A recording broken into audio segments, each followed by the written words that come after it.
For the final time as a group of 5 team, the Cincinnati Bearcats will take on a Power 5 team tomorrow, and one thing you can count on is a ruckus Nippert Stadium crowd. Hi again, everybody. Welcome to Locked On Bearcats on a Friday. My name is Alex Frank, your host each and every day. Thank you for making us your first listen of every day. We're free and available everywhere you get your podcast and on YouTube. Don't forget to subscribe to our YouTube channel. Hit that subscribe button. Follow us, too, to get an alert every time we drop a new episode. The Bearcats and the Indiana Hoosiers set to do battle tomorrow at Cincinnati's Nippert Stadium.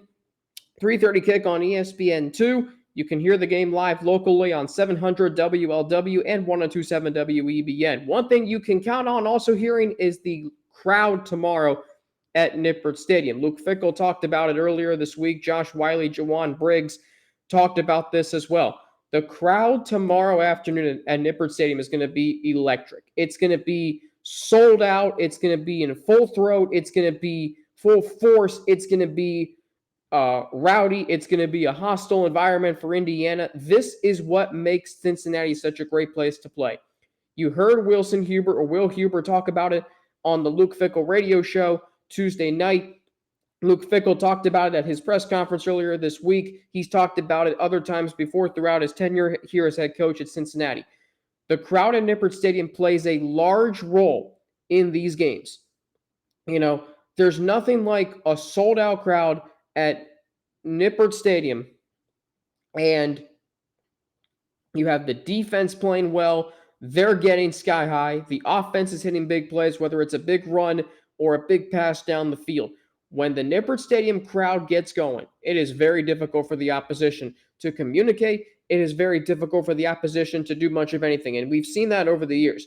There's a reason why Cincinnati's won 28 straight games at home. They are very, very good at home. Very good at home. They have beaten really good teams. They've beaten Power 5 teams. They've won championship games. And what's interesting to me is, you know, they won 7 games in 2020 where there weren't any fans in the stands, or the fans that were immediate family members of the players and the marching band. Like, there wasn't a ruckus. There wasn't, an expanded number of fans or raised capacity like there was for the championship game that year. And yet they still were able to keep their home streak alive. That is because when you play at Nippert Stadium, and the historicness and the history of it, the mystique, the aesthetics, the atmosphere is unlike any other. Mo Eggert calls Nippert Stadium his favorite sports venue in Cincinnati for a reason. It's right in the middle of campus. It's uniquely designed and is an incredible place to watch a college football game. And you will see that tomorrow on ESPN2. You'll hear it if you're listening to the game on your car or truck radio. You're going to hear why the crowd is going to be such a big factor tomorrow. And here's why. So I was at this game last year in Bloomington. I was at this game. And I remember walking to the game from where we parked. That was a terrible, terrible experience trying to find a place to park. I remember walking to the game, walking to Memorial Stadium in Indiana. And I'm seeing all these Bearcat fans with their tailgates. I'm seeing so many Bearcat fans in the stands. Even driving to Bloomington, which the drive to Bloomington is not that bad. It's about 3 hours. Like, I remember as we're making our way there, how many fans from Cincinnati were making the trip. And then you see a whole end zone corner, 3,000 Bearcat fans. The number of fans who made the trip for the game, it's not just because it was close proximity. It's because of how good the Bearcats football program is, the excitement that was surrounding last year, knowing that this was one of the marquee games, third game of the season, and already it's do or die in terms of if this season's going to result in what we think it was going to be, which was the college football playoff. And ultimately it did. But to see the number of fans who made the trip to that game, and you thought it had an impact on the game. Because if you listen back to that game, if you listen to Dave Pasch and who was his color analyst? Don't tell me. I think it was. I'll think of it in a minute. If you listen to the ESPN broadcast of that game, you heard the Bearcat faithful there. And the Bearcats that game last year, Notre Dame was the culmination win. Indiana was, okay, what this program has been doing for years under Luke Fickell was shown today. The building of the program to where they could compete with a Big Ten school like Indiana. Because let's be honest, if you remember that game last year, Indiana was bullying Cincinnati up front. They were bullying the Bearcats' offensive line, which was a very good offensive line. 2 sacks, 5 tackles for loss. And I think all of those came in the first half. I mean, the Bearcats' offense couldn't get anything going. Desmond Ridder struggled. He threw an interception, lost a fumble. Defensively, Cincinnati couldn't get any pressure on then Indiana quarterback Michael Penix Jr. And the next thing you know, it's 14-0.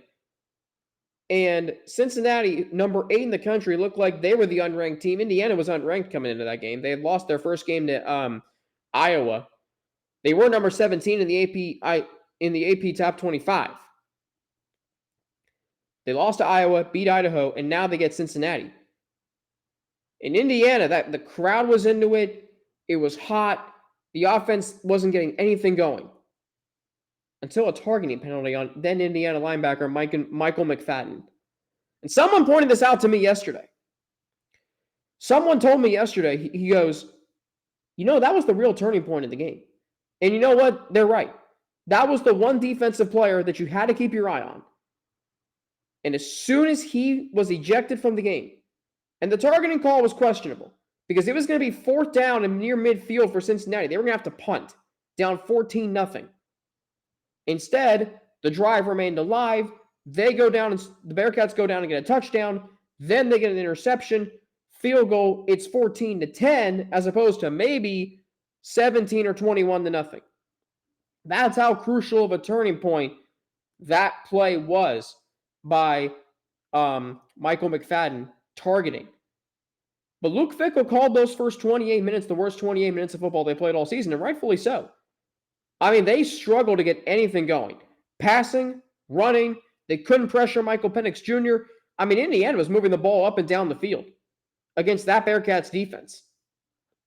And you were thinking seriously that this season was going to be over in terms of where you wanted it to go in just the 3rd game of the season, but instead it wasn't. But the reason why the crowd will be a factor tomorrow is Indiana, Luke Fickell said this. If Indiana's smart, they have this game circled on their calendar. Okay?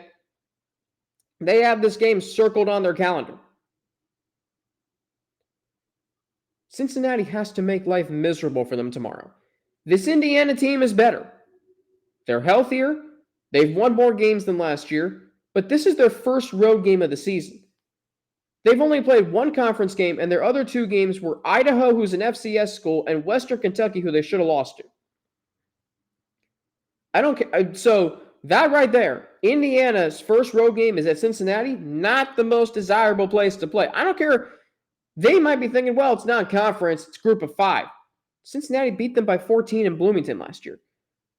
If Indiana has any mindset of revenge, which they should, this is the game for them this is it. But Cincinnati has to make it miserable. Complete the home and home sweep. Your final non-conference game as a group of 5 member. And it feels like you're already a member of the Power 5. Because you played with Indiana, because you played in Indiana last year and won. Because you went up to Notre Dame and won. Because you have gone toe-to-toe with Georgia and Alabama. And that's why this crowd, it's not your average group of 5 school crowd. It's why UCF's going to the Big 12. It's why Houston and BYU are going to the Big 12. Cincinnati has been a group of 5 program the last 4 years playing as a Power 5 team, if you think about it. Because they are undefeated at home over the last 4+ years. They have a really talented roster once again. They're strong up front. They have a deep receiving core. They've had great quarterback play. They've had great recruiting. They have a really good head coach who has 50 wins, who has, for, I would say 50% of the time, done well in marquee games. They haven't beaten, Georgia and Alabama yet, but they certainly have won their fair share of marquee games, and this program still has a lot left to accomplish. But this crowd knows how good this team is. It's Indiana's first road game. And it feels like the Bearcats are a Power 5 team. This is not Indiana walking in to an SMU or a Memphis. They're walking into Cincinnati, which is a very difficult place to play. 28 straight wins at home. 28. Looking to make it 29 tomorrow. Second longest home winning streak behind Clemson. And by the way, if you take away that 14, and by the way, after the Bearcats fell behind 14-0, ready for this? The Bearcats outscored the Hoosiers 38-10 the rest of the way. 38-10. That's getting it done. All right, coming up, we'll get into my keys to the game, players to watch, and where this matchup will be decided. We will get into it after a word from Underdog Fantasy. That's what this episode is brought to you by. The easiest place to spice up college football season. In my pick'em, I'm going to be full disclosure.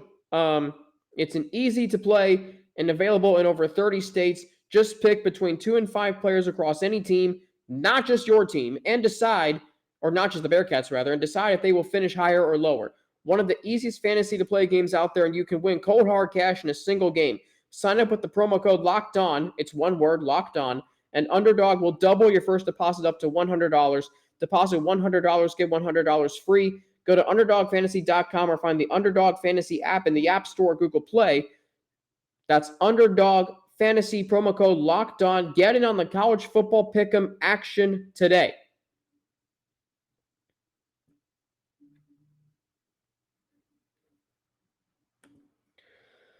All right, so the Bearcats in Indiana, this matchup is interesting. Indiana's a different team than they were last year. Last year, I think we thought they were going to be pretty good. They ended up turning into a pumpkin at 2-10.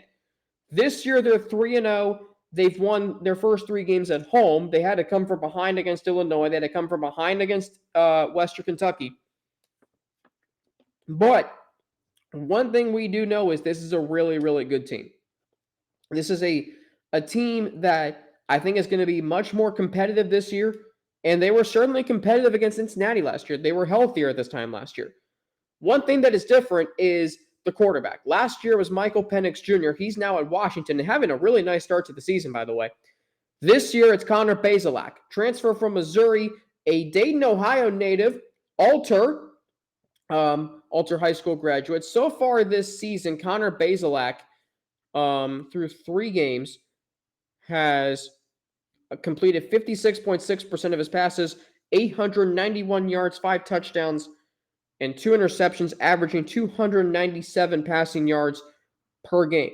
This is an Indiana team that can throw the ball. They've got 2 receivers over 200 yards and with a touchdown. That's Cam Camper and DJ Matthews Jr. This Indiana team, they will also look to run the ball. Sean Shivers, transfer from Auburn. In fact, I was talking to our channel manager yesterday at the college the college channel, Locked On Podcast Network, Zach Blackerby, and because he was a transfer from Auburn. Zach hosts Locked On Auburn. And I asked Zach, what can you tell me about Sean Shivers? And he said that, he runs very underrated power. In fact, I'll give you exactly what he told me yesterday. Sean Shivers, elite speed, surprising amount of power. In fact, he told me to Google this play. Last year in the Iron Bowl, Shivers basically, just hitting Alabama, or this might have been 2019. It might have been 2019. In fact, I think it was. Ramming into Alabama defensive back Xavier McKinney so hard, he knocked his helmet off, and he ended up carrying the ball into the end zone for the touchdown. So, physical runner that Sean Shivers is. He also will bring elite speed. He's got 241 rushing yards so far this season, averaging 4.8 yards per carry. Long run of 46, averaging 80.3 yards per game. All right. Of course, also on defense, players to watch there. You've got Aaron Casey, linebacker Aaron Casey, 6 tackles for loss. You've got outside linebacker Deshaun McCullough. He's got 3.5 tackles for loss, 3 sacks, quarterback hit. This is an Indiana team that can get after it defensively. Their defensive line's very experienced. 112 games played between all their defensive linemen. So here we go. Keys to the game. Number 1, start fast. This, again, it's going to sound so cliche, but I'm listening to the Roundtable show last night, hosted by Lance McAllister, Rocky Boyman on ESPN 1530, and they had on Justin Williams from The Athletic. And Justin said, the Bearcats fell behind by 10 points last week, but you weren't really concerned. But it also happened at Arkansas. So my question is, and Justin brought this up, and I'm going to echo his sentiment here, and this has always been my question, really. What's going to happen when Cincinnati falls behind UCF 14-3 in the first quarter? Are they going to be able to overcome that on the road? I think their passing attack can, but at the same time, you fall behind, it's very difficult to play, whether you're at home or on the road. We've seen that with the Bengals the first 2 weeks of the season. So when I look at it, if the Bearcats can come out and feed off that Nippert Stadium crowd, get out to an early lead, whether it's on offense or defense, understand that if you jump out, if you're the team that jumps out to a 14-3 lead, boom, you're off and running. If Indiana jumps out to a big lead, okay, you can play from behind. We've seen them do that, but playing from behind is tough because what this team is so good at this year, because their passing game is much better. Justin actually wrote a piece in The Athletic today about this. Truths and myths through the first 3 games of the season. The passing attack, you know what? It might be the strength of this offense. The Bearcats might be a pass-first team. That's different than what they've been in years past. So if you can spread out Indiana, which their secondary's good, it doesn't, make a lot of plays, though. You can spread them out and take their linebackers out of the game, you're going to be in for a very successful day offensively. But it all starts with coming out and feeding off the crowd. You cannot fall behind like you did last year. Last year, it almost cost you a college football playoff berth. This year, it might cost you a New Year's Six Bowl, which is still very, very much in play. Number 2, win the battle at the line of scrimmage. As I mentioned, Indiana's experienced on their defensive line. They roughed up Cincinnati last year, but the Bearcats' offensive line, they've done really well over the first 3 games. I like what I'm seeing from Gavin Gerhardt. I like what I'm seeing from Joe Huber. I like what I'm seeing from that offensive line as a whole. They're giving Ben Bryant time to throw, to sling it, throw it around. If they can do that again tomorrow, I remember last year in the second half, the offensive line for the Bearcats was doing much better. They gave a push. Jerome Ford got free. He had 2 touchdowns. Desmond Ridder had a rushing touchdown. He also had a passing touchdown. This is a much better offensive line than the first half in Indiana last year, and they're playing at home. This is, this game, like I said, could be a bread and butter game for Cincinnati. If they're able to establish the run, which Indiana gives up 186 yards rushing per game, if they are able to, get the passing game going, work Trey Tucker and Tyler Scott into the game plan, which I think they will. I think they're going to put an emphasis on that. This Bearcats offense last year beat Indiana in a game that was very physical. They weren't a spread out offense last year. They were work the middle of the field, run the football. This year it's different because Ben Bryant's different. Last year the Bearcats were able to attack the perimeter because of Desmond Ridder and his running abilities. They're not able to do that this year. That's why they went out and got receivers like Nick Martiner. That's why they have receivers like Jaden Thompson and Will Pauling once he gets back, and Trey Tucker and Tyler Scott and Josh Wiley, Leonard Taylor, and even Kaman Mateo on the second team. All these guys who can step up and, go over the middle, line up in the slot, line up on the outside, make contested catches. This is an offense that uses much more of the field this year than they did last year. And that's why if you are able to win the battle at the line of scrimmage, that's more bad news for Indiana. Speaking of running the football, you got to be able to do it. The Bearcats have the running backs to do it. I love what I'm seeing from Charles McClellan this season. I really do. I think there is immense potential for him. I said he could be the lead running back this season. He looks like it. Corey Kiner, a little dinged up right now, as Russ Heltman told us on yesterday. But you still got Miles Montgomery. Ryan Montgomery hopefully comes back soon from the injury if he's playing this week, which I haven't heard if he's not playing this week. Dealing with some bruised ribs, with some ribs injuries, a ribs injury, excuse me. But there's still there's still the ability to run the football. Your running back room's a little bit, hurting right now in terms of depth because of injuries. But still, if Charles McClellan gets going like he did against Miami, this Indiana team is going to have to defend a very dynamic Bearcats offense. Indiana had a chance last year because the Bearcats were somewhat still one-dimensional. They're not that this year, I guarantee you. And finally, feed off the home crowd. Listen, as I've said, there's a reason why Cincinnati's won 28 straight games at home. That crowd is very, very intimidating for visiting teams. Chip Kelly echoed this after the 2019 season opener. It is a very difficult place to play. And that was a great environment for college football. And he said that the environment, kind of got to them a little bit. That game could have been 41-14, and it should have been. UCF walks into that nip and night environment in 2019, completely thrown off their game. That game was, I think, 16-10 at the half in favor of UCF. The Bearcats, felt like they were just kind of hanging around. Once Sauce Gardner had that pick six, which you could argue is one of the biggest turning points of Luke Fickell's time here at Cincinnati, UCF didn't stand a chance against that home crowd, especially last year. And you've seen other teams come in like SMU and Houston and Ohio in 2018, Navy, all these teams that have come in and they have not been able to, withstand the environment that they're coming into with Cincinnati. Indiana's next. They don't know what they're walking into. They can have a plan, but that can get thrown off by the home crowd. This venue intimidates opponents. The fans are right on top of you. The defense, when they turn up and they have the crowd behind them and they're flying all over the field, big run plays from the Bearcats, running backs, big passing plays down the field. This is a very, very difficult offense to defend. Team to play against, especially with that home crowd behind them. Bearcats going for their 29th straight home win. Final home game against a non-conference opponent as a group of five school. And it already feels like the Bearcats are Power 5. They really started to show that last year against Indiana. Because remember, they lost to Ohio State 42-0. Yeah, they won at UCLA, but come on, that's UCLA football. No one even goes to those games. They, got blown out in Michigan. They have won, at a Power 5 school, and then they won in Notre Dame. Those two wins legitimized them. It legitimized them. It really did. So there is still a lot at stake tomorrow. You're playing for a 3-1 record, which we said probably was going to be best case scenario for the Bearcats, go 3-1 in non-conference play. We said that, you got to win against the teams you should beat. And Indiana's one of them.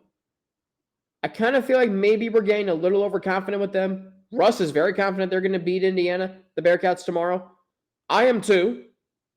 I'll give my score prediction here at the end of the show. But I am saying this. It is Indiana. It is a Power 5 opponent. You do never know. Indiana is 3-0 for a reason.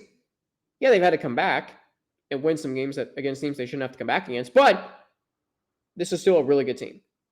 And Cincinnati, it's not like they can just, roll the balls out and expect to win because they beat them last year. Indiana knows that. I mean, that was their biggest home game in gosh knows how long. And now, we expect the Bearcats to win again. And I think they can if they do those three things. Start fast, win the battle at the line of scrimmage, run the ball, feed off the home crowd. Sounds like a recipe to a victory for me. Coming up, players to watch where this matchup will be decided. There's a lot of them.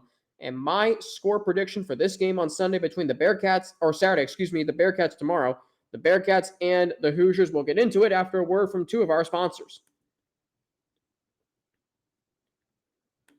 Locked On Bearcats, part of the Locked On Podcast Network, your team every day, free and available everywhere you get your podcasts and on YouTube. Don't forget to hit that subscribe button to follow us to get an alert every time we drop a new episode. Hey, we're up to 520 subscribers and counting. We kind of hit a little bit of a rough patch there. We're getting many subscribers for about a week and a half, but we're back on it. We've gotten some subscribers this week, so hit that subscribe button. We're at 520 and counting. We'd love to have you, and follow us too to get an alert every time we drop a new episode. Alex Frank, your host each and every day.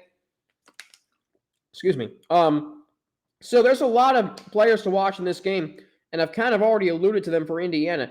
Wide receivers, Cam Camper and DJ Matthews Jr., almost 500 yards and 3 touchdowns between them. Camper had 156 receiving yards in his debut with the Hoosiers this season back in week 1. He had the game-tying touchdown last week with a touchdown to set up the game-tying 2-point conversion. Running back Sean Shivers, transfer from Auburn. He's played in 45 games. He had a big game against Idaho 2 weeks ago, 155 rushing yards and 2 touchdowns. Linebacker Aaron Casey has 6 tackles for loss, first season as the starter. And then outside linebacker Dason McCullough, leading freshman in tackles for loss or no gain, according to Pro Football Focus. He was the number 4 outside linebacker nationally, number 1 prospect in Indiana. So far this season, he has 3 sacks and a tackle for loss. He was the number 1 prospect in Indiana. 6 tackles in his first game against Illinois, 5 for loss or no gain in the second game. So he is a really, really good tackler. Matchups to watch. Speaking of McCullough, how he plays the run and the tight ends. You know, how he covers Josh Wiley and Leonard Taylor. How he defends the run. Can the Bearcats take him out of the game? Move him off the ball. Can they take him out of the game? Watch the battle in the trenches. Last year was won by Indiana. The Hoosiers have, once again, a very strong defensive line. The Bearcats have a strong offensive line that's played a lot of football together. So it's experience versus experience. Then I think about the other way around. Can the Bearcats' defensive front, once again, show up and make an impact on the game? Indiana's offensive line's good. It's Big Ten, so it is very good. But can the Bearcats' defensive line get some pressure on Connor Bazelak, who, if you look at the numbers through the first 3 games, Bazelak does have, or rather, he has 14 rush attempts, 34 gained, 44 lost. That tells you he's not a running quarterback. If you can get some pressure on him, it's going to be a long day for Indiana's offense. Can the Bearcats' offensive line give Brian time to throw? They've done really well. They did well against Arkansas. How will the Bearcats' receivers stress Indiana's secondary? One guy to watch, I would say, is Trey Tucker. I would tell you, because last year he made a big play with that kickoff return for a touchdown late in the third quarter that completely flipped the momentum into Cincinnati's favor.